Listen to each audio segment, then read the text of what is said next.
नमस्कार, news India में आप सबका स्वागत है। मैं हूं आपके साथ प्रीति सिंह। चलिए बुलेटिन की शुरुआत करते हैं और अब खबरों पर विस्तार से चर्चा करते हैं। अमेरिकी राष्ट्रपति जो बाइडेन ने देश में बढ़ते कोरोना संक्रमण के मामलों के मद्देनजर अधिकतर गैर अमेरिकी लोगों के अमेरिका में आने पर प्रतिबंध लगा दिया है। ऐसा उन्होंने अफ्रीका में पाए गए कोरोना वायरस के नए स्ट्रेन और उसके लगातार बढ़ते मामलों के मद्देनजर ये फैसला लिया गया है। इसकी जानकारी अमेरिका के पब्लिक हेल्थ अधिकारी की ओर से दी गई है। इसके अलावा उन्होंने मंगलवार को ब्राजील, आयरलैंड और ब्रिटेन समेत यूरोप के 26 देशों से आने वाले गैर अमेरिकियों के लिए भी देश में आने पर प्रतिबंध लगाया है। सीडीसी के principal deputy director doctor Anne Schuchat ने एक इंटरव्यू के दौरान बताया है कि राष्ट्रपति ने अपने आदेश में दक्षिण अफ्रीका को भी जोड़ दिया है, जिसकी वजह से दक्षिण अफ्रीका में कोरोना वायरस के नए स्ट्रेन के मामले तेजी से बढ़ रहे हैं।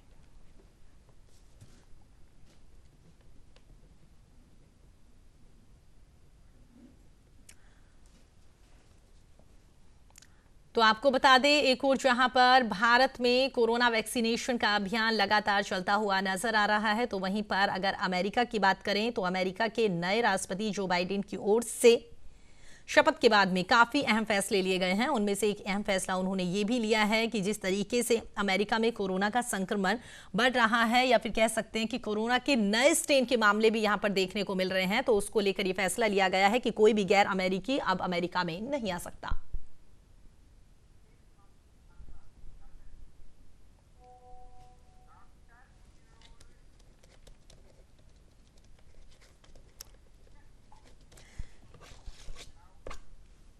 चलिए आगे बढ़ते हैं। इसी खबर पर हमारे साथ बातचीत करने के लिए विदेश मामलों की जानकार डॉक्टर किरोड़ी सिंह जी हमारे साथ जुड़ गए हैं। किरोड़ी सिंह जी, बहुत बहुत स्वागत है आपका न्यूज इंडिया पर। Thank you Preeti ji. जी, जिस तरीके से अमेरिका के राष्ट्रपति जो बाइडेन की ओर से ये प्रतिबंध लगाया गया है कि गैर अमेरिकी जो है वो फिलहाल नहीं आ सकते, क्योंकि कोरोना के नए स्ट्रेन के मामले वहां पर बढ़ते हुए नजर आ रहे हैं। इस मामले ये जो फैसला लिया गया है, इस फैसले को आप कैसे देखते हैं? देखिए प्रीति, ऐसा है कि अगर इस वायरस की गंभीरता को देखे जाए तो दो चीजें हैं। एक तो ये अलग अलग स्ट्रेन में आ रहा है, जैसे यूके का स्ट्रेन अलग है, अफ्रीका का स्ट्रेन अलग है, और जो नए स्ट्रेन आ रहे हैं वो ज्यादा गंभीर हैं। और दूसरा यह है कि अगर इसकी गंभीरता को देखें, जिस तरीके से ये स्प्रेड हुआ है, अकेले अमेरिका में 4 लाख लोग मर गए हैं और करोड़ों लोग इन्फेक्ट हो गए हैं। पूरी दुनिया में लगभग 21 लाख से ऊपर लोग मर चुके हैं। तो इस तरह की गंभीरता की स्थिति को देखते हुए अमेरिका में इसका कहीं और ज्यादा प्रभाव है, यूरोप और अमेरिका में सबसे ज्यादा प्रभाव है। लेकिन जिस तरह की क्या ये स्ट्रेन बदल रहा है और जिस तरह का मजबूती से ये आ रहा है, म्यूटेशन बढ़ रहा है, उससे खतरा और बढ़ रहा है। वैक्सीन भी बना ली है बहुत से देशों ने, चीन है, भारत है, ब्रिटेन है, अमेरिका है, रशिया, सब ने अपनी वैक्सीन बनाई है। लेकिन वैक्सीन के होते हुए भी नए स्ट्रेन पे वो वैक्सीन कितनी इफेक्टिव है, ये एक क्वेश्चन है। और इसके लिए अमेरिका ने जो डिसीजन लिया है, मेरे ख्याल से वो इसलिए लिया कि बाहर से आने वालों के लिए भी दिक्कत है और जो ऑलरेडी अमेरिका में रह रहे हैं, अमेरिकन सिटीजन हैं, उनके लिए भी दिक्कत है, क्योंकि दोनों के लिए खतरा है। तो बाहर से जाएगा, हो सकता है अमेरिका में जाके इन्फेक्ट हो जाए, और अगर इन्फेक्टेड अफ्रीका से भारत जाता है, अमेरिका जाता है, तो वो अमेरिका में और फैला सकता है। इसलिए इस तरह का बैन लगाना मेरे ख्याल से पॉजिटिव है, नेगेटिव नहीं है। जिस तरह की गंभीरता है उसको देखते हुए ये बहुत जरूरी है।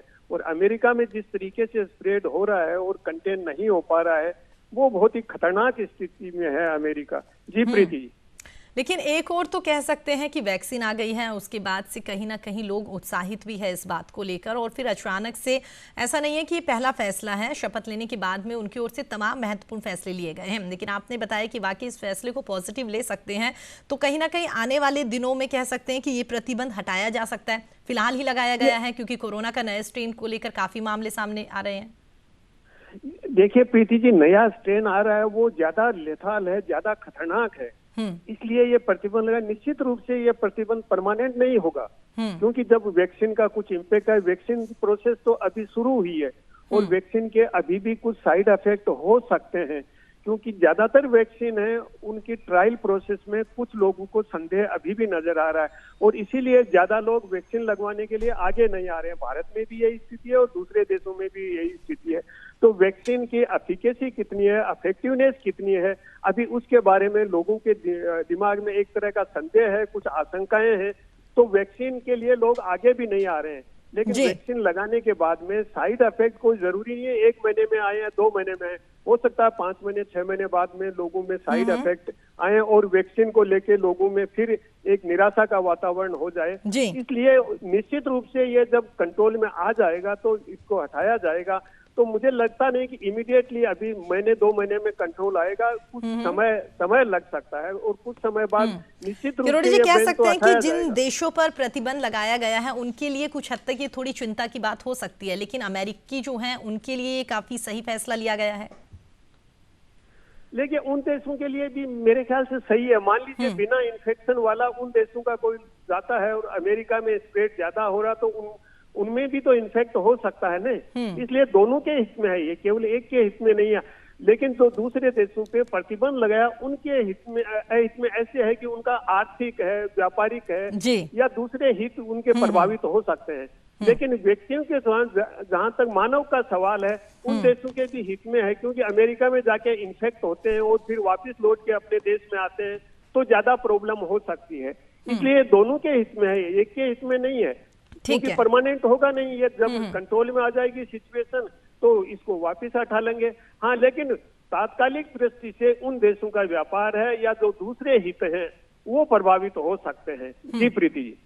चलिए किरोड़ी जी, हमारे साथ जुड़ने के लिए, बातचीत करने के लिए आपका बहुत बहुत धन्यवाद। तो आपको बता दें विदेश मामलों के जानकार डॉक्टर किरोड़ी सिंह जो हमारे साथ जुड़े हुए थे, उन्होंने बताया जिस तरीके से जो बाइडेन की ओर से ये बड़ा और अहम फैसला लिया गया है कि कोरोना के नए स्ट्रेन के कई मामले अमेरिका में देखने को मिल रहे हैं और उसी से अमेरिका को बचवाने के लिए जो बाइडेन की ओर से ये बड़ा फैसला लिया गया है। तमाम ऐसे देश है जहां पर उनकी ओर से प्रतिबंध लगा दिया गया कि जब तक कोरोना के नए स्ट्रेन को लेकर कोई वैक्सीन या फिर इसके बचाव के कोई तरीके सामने नहीं आ जाते तब तक अमेरिका में दूसरे देशों के लोग यहां पर नहीं आ सकते। फिलहाल वक्त तो चला एक छोटे से ब्रेक का, जल्द हाजिर होंगे कुछ और खबरों के साथ।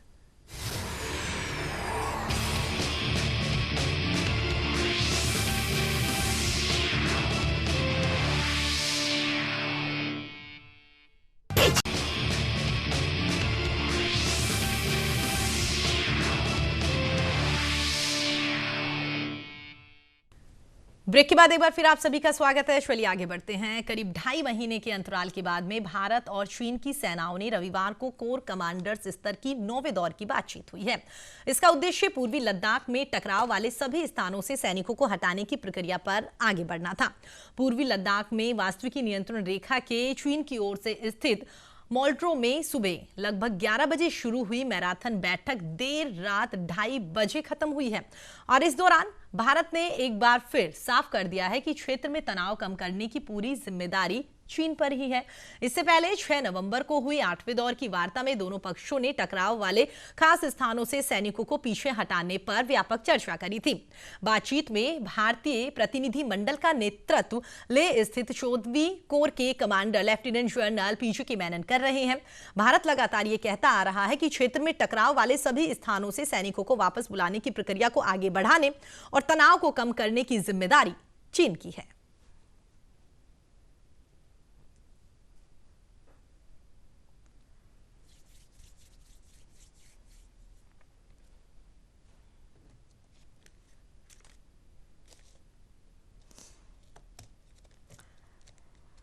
तो आपको बता दें पिछले कई महीनों से लगातार एलएसी पर तनाव की स्थिति बनी हुई है और इसी को लेकर कह सकते हैं कि एक महत्वपूर्ण बैठक का यहां पर आयोजन भी किया गया है, जहां पर भारत और चीन के तमाम बड़े अधिकारी इस दौरान इस बैठक में मौजूद रहे। लगभग 15 घंटे ये महत्वपूर्ण बैठक चली है, लेकिन उसके बावजूद भी अभी तक कह सकते हैं कि इस बैठक के कोई सकारात्मक परिणाम निकलते हुए नजर नहीं आ रहे। लेकिन हमेशा की तरह भारत ने इस बार भी ये बात क्लियर कर दी है कि जिस तरीके से एलएसी पर तनाव बना हुआ है तो इस तनाव को कम करने की जिम्मेदारी चीन की ही है। अब देखने वाली बात होगी कि बैठक हो गई है, इसके बाद इस बैठक में क्या कुछ खास रहता है। लेकिन फिलहाल जो अपडेट है, जो बातें निकलकर सामने आ रही है उसमें यही है कि ये बैठक खत्म हो गई है, लेकिन अभी तक कोई भी स्थिति क्लियर नहीं हुई है कि दोनों देशों के सैनिक अपनी अपनी जो मौजूदा स्थिति है जहां पर वो अभी तैनात है उससे कितना पीछे हटेंगे, इसको लेकर अभी तक कोई भी क्लियरेंस सामने नहीं आया है, लेकिन ये भारत की ओर से क्लियर कर दिया गया। लगातार जो चीन पर तनाव बना हुआ है, और हाल ही की बात करें तो अरुणाचल प्रदेश में जिस तरीके से चीन की ओर से गांव बसाया गया है, उसको लेकर भी कह सकते हैं कि काफी तनावपूर्ण स्थिति यहां पर एलएसी पर देखने को मिल रही है। और इसी बात को ध्यान में रखते हुए एक महत्वपूर्ण बैठक बुलाई गई। इस बैठक में तमाम बड़े अधिकारी मौजूद रहे। 15 घंटे तक ये मैराथन बैठक चली है, और उसके बाद में यही बात इस दौरान इस बैठक में रखी गई है कि एलएसी पर कैसे भी करके तनाव को कम किया जाए, सैनिकों को मौजूदा स्थिति जहां पर वो तैनात है उनसे उन्हें वापस पीछे लिया जाए, और साथ ही चीन जो है इस पूरे मामले को लेकर जल्द से जल्द हल निकाले, क्योंकि भारत ने 2 टूक कह दिया। जो स्थिति बनी हुई है उसकी पूरी जिम्मेदारी चीन की है।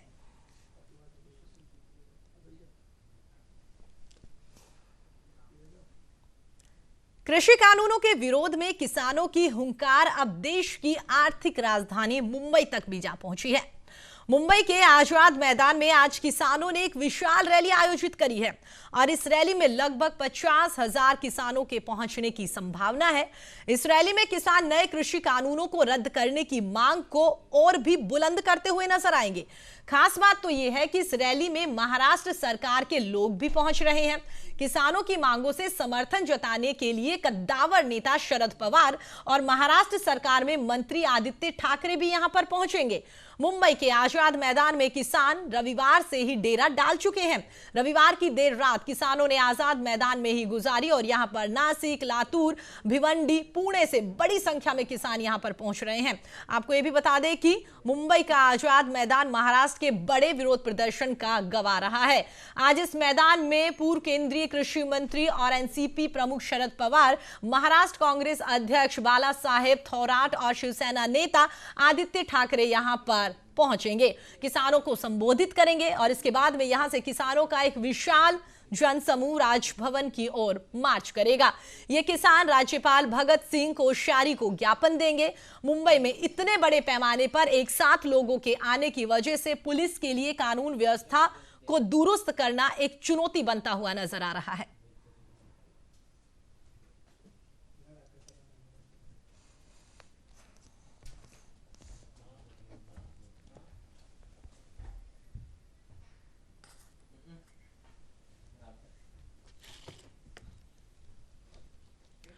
तो आपको बता दें, किसानों का आंदोलन लगातार चलता हुआ नजर आ रहा है। किसानों की ओर से 26 जनवरी को ट्रैक्टर परेड के लिए जो परमिशन ली गई थी, हालांकि वो परमिशन दिल्ली पुलिस की ओर से दे दी गई है, लेकिन उसके बाद भी कह सकते हैं कि किसानों का आंदोलन जो है वो थमने का नाम नहीं ले रहा। लगातार किसानों का आंदोलन चलता हुआ नजर आ रहा है, और उसी को लेकर किसानों की ये हुंकार जो है वो माया नगरी मुंबई तक भी पहुंच गई है। उसी को लेकर मुंबई में आज आजाद मैदान पर लगभग 50,000 किसान इकट्ठा होंगे, और इस दौरान वहां पर तमाम बड़े नेता जो हैं वो भी महाराष्ट्र के पहुंचेंगे, किसानों को संबोधित करेंगे, और उसके बाद में राजभवन की ओर मार्च करेंगे। चलिए आगे बढ़ते हैं। तो आपको बता दें, इस खबर पर हमारे साथ बातचीत करने के लिए दिल्ली से हमारे ब्यूरो चीफ प्रशांत शर्मा हमारे साथ जुड़ गए हैं। जी प्रशांत, जानना चाहेंगे, दिल्ली में तो लगातार किसान आंदोलन कर ही रहे हैं, और इन किसानों की हुंकार जो है वो माया नगरी मुंबई पर भी पहुंच गई है, जहां पर लगभग 50,000 किसान आज इकट्ठा होंगे। क्या कुछ अपडेट आपके पास प्रशांत?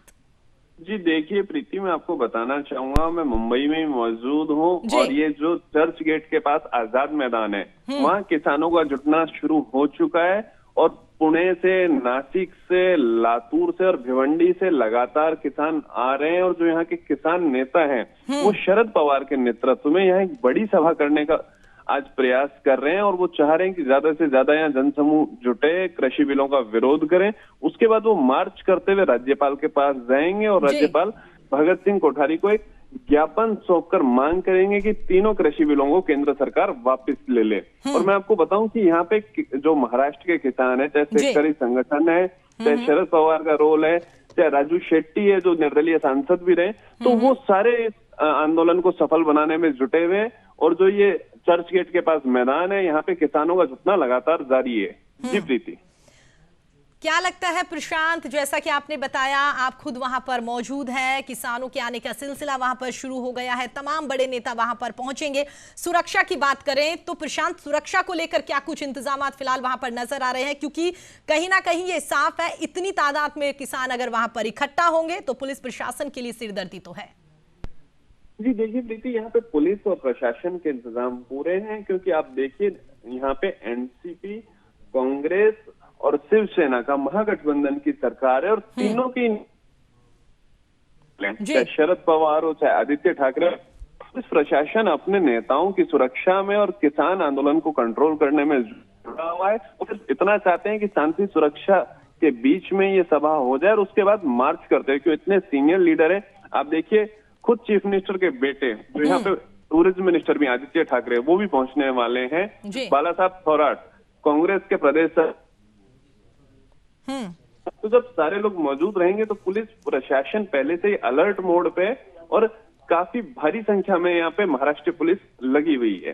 जी प्रशांत, क्या लगता है, हम काफी दिन से इस मुद्दे पर बात करते हुए आ रहे हैं, क्या लगता है कि अब जिस तरीके से कांग्रेस जो है वो भी खुलकर सामने आ गई है और आज महाराष्ट्र की बात करें तो वहां पर गठबंधन की सरकार है, वहां पर भी तमाम बड़े नेता जो है खुलकर सामने आ गए हैं, क्या लगता है नेताओं का, तमाम विपक्षी पार्टियों का किसानों के समर्थन में आना ये किसानों के लिए फायदेमंद होगा या वाकई किसान के आंदोलन को जो लगातार ये चल रहा है इसको नुकसान पहुंचाएगा?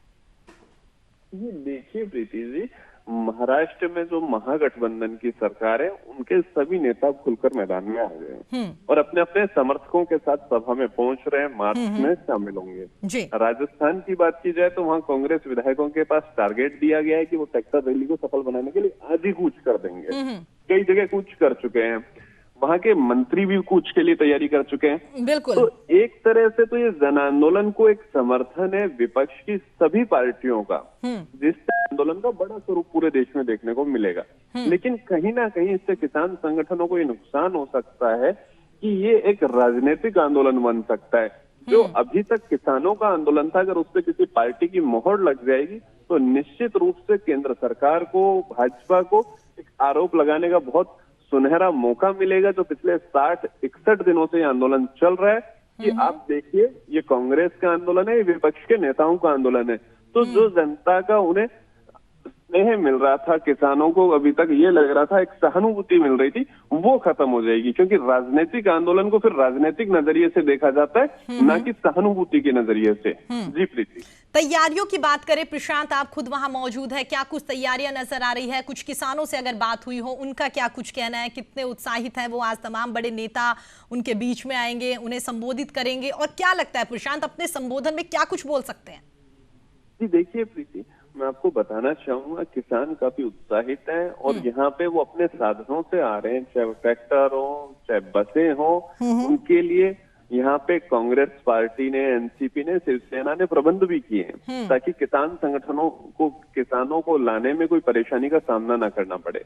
और ये आजाद मैदान के बिल्कुल पास में चर्च गेट है जो टूरिस्टों के लिए बड़ा फेमस है, उसे आज सुरक्षा की दृष्टि से खाली करा लिया गया है। 26 जनवरी भी और इतनी भारी संख्या में जनसमूह उमड़ना है, तो लगातार किसान चर्च गेट के आसपास आजाद मैदान में नजर आने शुरू हो गए।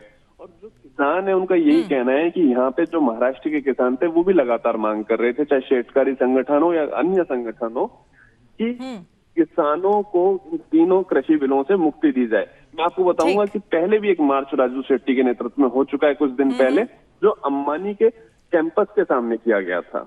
तो यहाँ पे लगातार किसान आंदोलन चल रहा है, लेकिन अब महागठबंधन की जो यहाँ सरकार है उसने भी अब खुल के साथ दे दिया है, तो आंदोलन का बड़ा रूप देखने को मुंबई में मिलेगा। जी चलिए प्रशांत, हमारे साथ जुड़ने के लिए, बातचीत करने के लिए आपका बहुत बहुत धन्यवाद।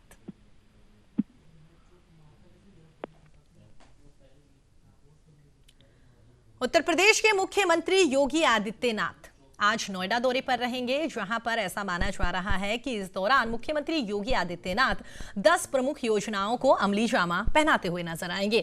इन योजनाओं पर 415 करोड़ रुपए खर्च किए गए हैं। आपको हम ये भी बता दें कि 24 से 26 जनवरी तक नोएडा और लखनऊ से उत्तर प्रदेश स्थापना दिवस का आयोजन किया जा रहा है। यह कार्यक्रम नोएडा हाट में आयोजित किया जाएगा। यहां पर यूपी स्थापना दिवस यानी कि 25 जनवरी को जो सौगात नोएडा को मिलने वाली है, उनमें Shaheed Bhagat Singh park, biodiversity park, indoor stadium, shooting range, sector 3 में पार्क के नीचे और sector 16A film city parking का यहां पर शुभारंभ होगा। ये परियोजनाएं 415 करोड़ की लागत से तैयार की जा रही है। इनका शुभारंभ करने के लिए मुख्यमंत्री योगी आदित्यनाथ आज नोएडा आ रहे हैं।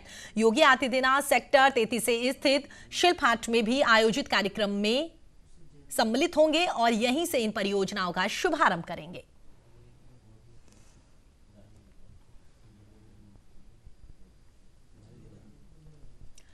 तो आपको बता दें, जिस तरीके से उत्तर प्रदेश स्थापना दिवस को लेकर तमाम कार्यक्रम आयोजित किए जा रहे हैं, तो उसी उपलक्ष्य में कह सकते हैं कि नोएडा में भी आज कई कार्यक्रम आयोजित किए जाएंगे, जिनमें शामिल होने के लिए मुख्यमंत्री योगी आदित्यनाथ आज नोएडा में रहेंगे। जहां पर खबर सामने आ रही है कि इन कार्यक्रमों में वो जब शिरकत करेंगे तो यहां पर 10 परियोजनाओं का शुभारंभ भी वो कर सकते हैं।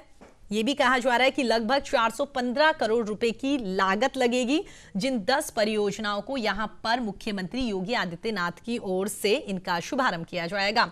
तमाम कार्यक्रम लगातार आयोजित किए जा रहे हैं। कल भी लखनऊ में कार्यक्रम आयोजित किए गए थे, आज नोएडा में कार्यक्रम आयोजित किए जा रहे हैं और साथ ही सरकार की ओर से अब तक जो भी कामकाज किए गए हैं प्रदेश की भलाई के लिए, जनता की भलाई के लिए, उन सभी के बारे में यहां पर इन कार्यक्रमों में बताया जा रहा है।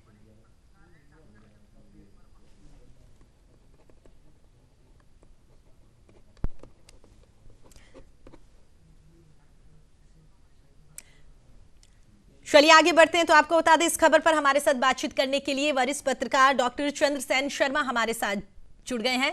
डॉक्टर चंद्र वर्मा जी, बहुत बहुत स्वागत है आपका न्यूज इंडिया पर। जी शुक्रिया जी। चंद्रसेन जी, जिस तरीके से ये खबर सामने आई है कि यूपी की अगर स्थापना दिवस की बात करें तो तमाम जगहों पर कार्यक्रम आयोजित किए गए हैं। लखनऊ की बात करें तो वहां पर भी, नोएडा में भी कार्यक्रम आज आयोजित किए जा रहा है, जहां पर खुद मुख्यमंत्री इस दौरान कार्यक्रम में शिरकत करेंगे। क्या कुछ खास रह सकता है और परियोजनाओं के शुभारंभ को लेकर क्या कुछ?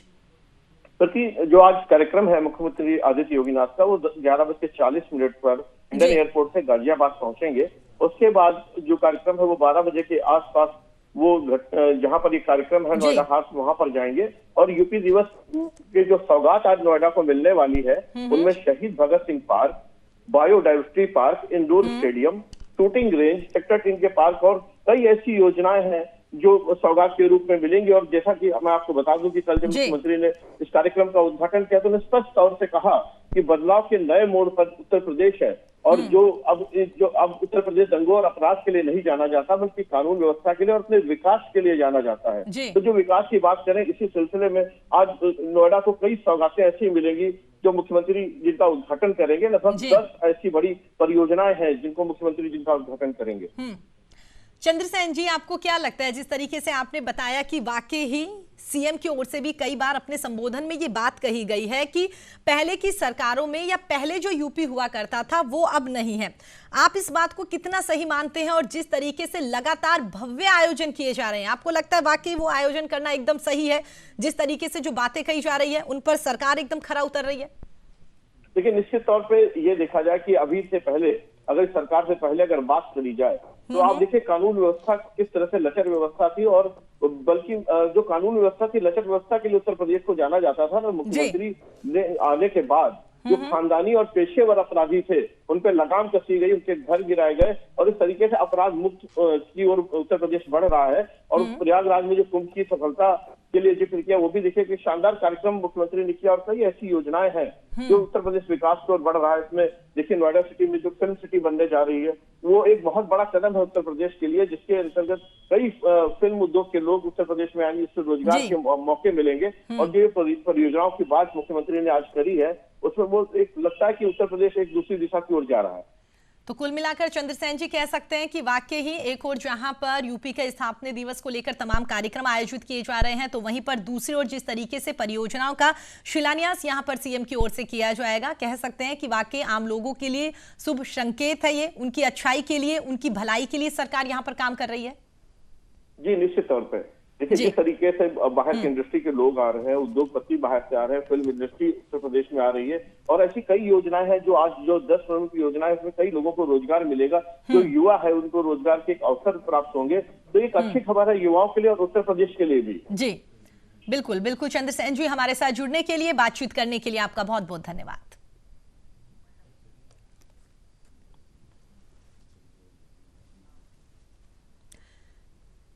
चलिए फिलहाल इस बुलेटिन में इतना ही। देश और दुनिया की तमाम खबरों की अपडेट्स के लिए आप बने रहिए हमारे साथ। नमस्कार।